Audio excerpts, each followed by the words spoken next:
So உயிர்த்தெழுந்த 40வது நாள் இயேசு கிறிஸ்து பரத்திற்கு ஏறி செல்வதற்கு முன்பாக ஒரு வார்த்தையை சொல்லிட்டு பரலோகத்துக்கு ஏறி செல்கிறார். அதுதான் இன்னைக்கு நம்மளுக்கு ஆண்டவர் தீர்க்க தரிசன வார்த்தையாக கொடுத்திருக்கிறார். அசென்ஷனுக்கு முன்பாக சொன்ன கடைசி வார்த்தை அப்போஸ்தலர் 1:8, பரிசுத்த ஆவி உங்களிடத்தில் வரும்பொழுது நீங்கள் பலன் அடைந்து, இங்கிலீஷ்ல, but you shall receive power when the Holy Spirit has come upon you. எருசலேமிலும் யூதேயா முழுவதிலும் சமாரியாவிலும் பூமியின் கடைசி பரியந்தமும் எனக்கு சாட்சிகளாய் இருப்பீர்கள் என்றார். And you shall be witnesses to me in Jerusalem and in all Judea and Samaria and to the end of the earth. சரி, okay. இப்போ இது எந்த வார்த்தை? ஜீசஸுடைய கடைசி வார்த்தை. அப்போ அது எவ்வளவு முக்கியமான வார்த்தையாக இருக்கணும் பாரு. ஹெவனுக்கு போகிறதுக்கு முன்னாடி கடைசியாக தன்னுடைய சீஷர்கள் எல்லாரையும் வைத்து அவர் சொல்கிற வேர்டு, பரிசுத்த ஆவி உங்களிடத்தில் வரும்பொழுது நீங்கள் பலன் அடைந்து. ஆமென். இந்த வேர்டில் இங்கிலீஷில் பார்த்தீங்கன்னா ஃபர்ஸ்ட் லெட்டர் வந்து பட் அப்படின்னு ஆரம்பிக்குது. But you shall receive power. என்ன சூழ்நிலை ஆனாலும் சரி, எப்படிப்பட்ட நெகட்டிவ் டைமில் நீங்கள் இருந்தாலும் சரி, ஆமென், அது முன்பிருந்த காலமாக இருக்கலாம், இல்லை இப்போ இருக்கிற செஞ்சுரியாக இருக்கலாம், இந்த கடைசி நாட்களாக இருக்கலாம், அவர் சொல்கிறார் but you shall receive power when the Holy Spirit has come upon you. Amen. So இதை கிரீக் வேர்டில் பார்த்தீங்கன்னா பட் யூ வில் ரிசீவ் அப்படின்றதுக்கு லெம்சஸ்தே அப்படின்றது அதனுடைய வார்த்தை.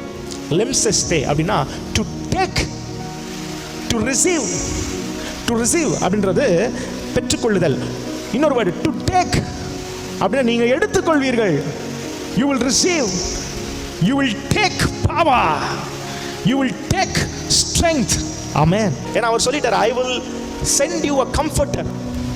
நான் போகிறேன், உங்களுக்காக ஒரு தேற்றரவாளனை அனுப்புகிறேன். I will send you a comforter.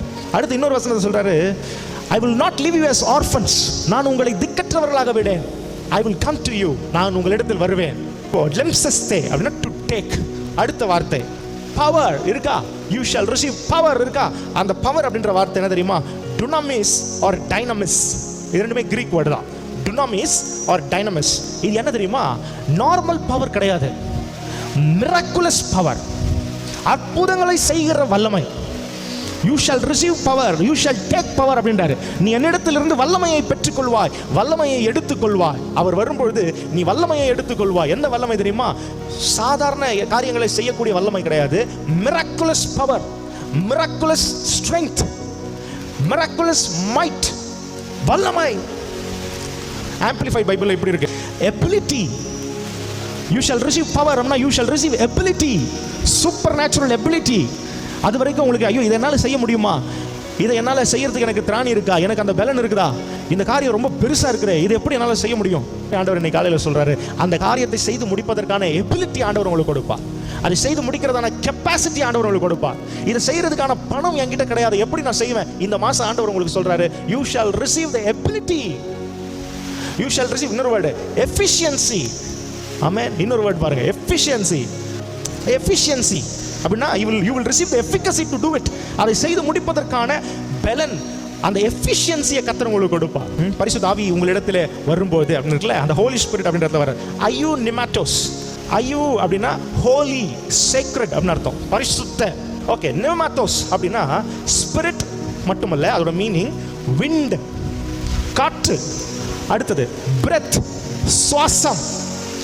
பரிசுத்த ஆவி உங்களிடத்தில் வரும்போது அவருடைய காற்று, அவருடைய சுவாசம் எனக்குள்ளே வரும்பொழுது அப்பொழுது நான் பலன் அடைந்து. ஆமென். ஓல்ட் டெஸ்ட்மெண்ட்ல ஒவ்வொருத்தருக்கும் அந்தந்த நேரத்துக்கு ஏற்ப பரிசுத்த ஆவியானவர் வந்து இறங்கியிருப்பார். இறங்கும் பொழுது சிம்சோன் பலன் அடைந்து அப்படின்னு இருக்கும். அவர் வந்து இறங்கும் பொழுது ஒரு பலன் அவர்களுக்கு உண்டாகிறது. அவர் வந்து இறங்கும் போது ஒரு அற்புதம் நடக்கிறது, ஒரு மிராக்கிள் நடக்குது. நியூ டெஸ்ட்மெண்ட்ல ஆண்டவர் நம்ம எல்லாருக்கும் கொடுத்திருக்கிற free gift holy spirit of God, பரிசுத்த ஆவியானவர் தான். அவர் நம்மிலே வரும்பொழுது நாம் பலன் அடைந்து. இந்த மாதம் I will see the manifest presence of the Holy Spirit. எல்லாரும் கைகளை உயர்த்தி சொல்லுங்க, இந்த மாதம் பரிசுத்த ஆவியானவருடைய பலனை நான் பார்க்க போகிறேன்.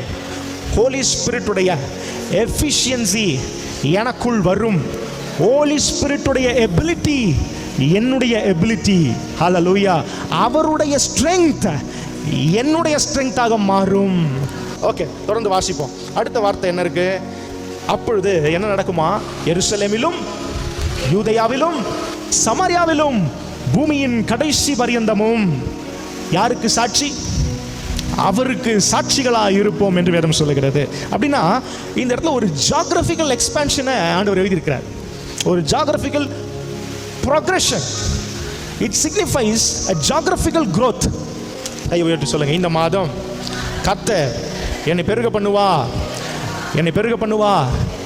என்னிலிருந்து என் குடும்பம் ஆசீர்வதிக்கப்படும், என் பிள்ளைகள் ஆசீர்வதிக்கப்படுவார்கள், என் பிள்ளைகள் அந்த ஸ்ட்ரெங்த்தை பெற்றுக்கொள்வார்கள், என்னுடைய குடும்பத்தார் அதை பெற்றுக்கொள்வார்கள், என்னுடைய உற்றார் உறவினர் பெற்றுக்கொள்வார்கள், என் நண்பர்கள் பெற்றுக்கொள்வார்கள், என்னை சுற்றி இருக்கிற என் ஜனம் பெற்றுக்கொள்ளும். In my village, in my city, in my country, in my nation, across the globe, என்னுடைய பலன், என்னுடைய கிருபை, என்னுடைய எபிலிட்டி போய் சேரும். ஒரு ஹல்லேலூயா. அவர் சொல்ல, you shall be the witness அப்படி இருக்கு, my witness அப்படின்றார். அப்போ என்னை கர்த்தர் ஆசீர்வதிக்கும் பொழுது நானே அவருக்கு சாட்சியாக மாறுகிறேன். என்னை சுற்றி இருக்கிறவங்க பார்க்கும் பொழுது இவரை ஆசீர்வதித்தது தேவன் அப்படின்னு சொல்லி என் நிமித்தம் அவருடைய நாமம் மகிமைப்படும். ஆமென். யோசுவா 1:3 வாசிச்சு பாருங்க. Every place that the sole of your foot will tread upon, I have given you, as I said to Moses. தமிழ வாசிப்போமா? நான் மோசேக்கு சொன்னபடி காலடி மிதிக்கும் எவ்விடத்தையும், உங்கள் கால்களை மிதிக்கும் எவ்விடத்திலும் உங்களுக்கு கொடுத்தேன். எவ்விடத்தையும் உங்களுக்கு கொடுத்தேன். கொடுப்பேனா கொடுத்தேனா? கொடுத்தேன். ஒரு முறை சொல்லுங்க, கொடுப்பேனா கொடுத்தேனா? கொடுத்தேன். சொல்லுங்க, I have given you. அவர் சொல்றார், நான் கொடுத்தேன். எல்லாத்தையும் ஆண்டவர் கொடுத்தாருங்க.